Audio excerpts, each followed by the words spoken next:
आपल्या सगळ्यांचे नेते राज्याचे उपमुख्यमंत्री अजितदादांचं दुर्दैवी निधन ही आपल्या सगळ्यांसाठीच दुःखद घटना होती.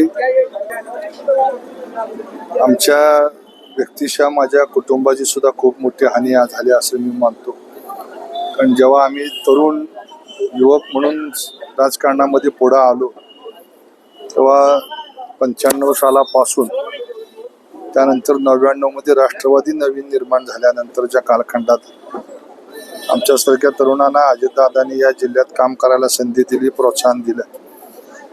अनेक चांगले प्रसंग त्यांच्याबरोबर आम्ही अनुभवलेले आहेत. अनेक अडचणीच्या काळात त्यांनी आम्हाला मदत केली, ताकद दिली. आपल्या सगळ्यांचा आधार म्हणून अजितदादा होते. कालांतरानं आमचे पक्ष जरी वेगळे झाले तरी अजितदादांनी कधी आपल्या प्रेमामध्ये अंतर येऊ दिलं नाही.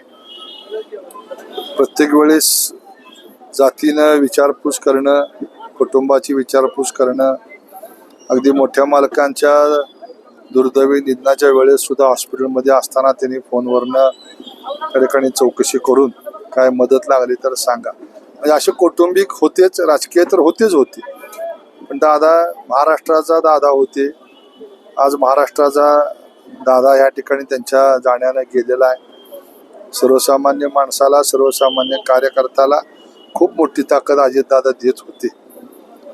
अगदी कुटुंबाच्या कार्यात सुद्धा, म्हणजे माझ्या मुलाच्या लग्नाच्या वेळेस सुद्धा अजितदादा तासभर येऊन बसले अगोदर.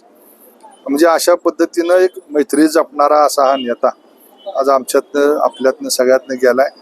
राज्याची हानी आहेच, त्यांच्या कुटुंबावर तर खूप मोठा दुःखाचा डोंगर कोसळला आहे.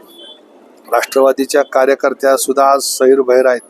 कारण आता नेतृत्व असं मिळणं हे काय सोपं नसतं. अनेक वर्षात असं नेतृत्व तयार होतं, पण महाराष्ट्राला न मिळालेला एक चांगला मुख्यमंत्री असं वर्णन अजितदादांचं करावं लागेल.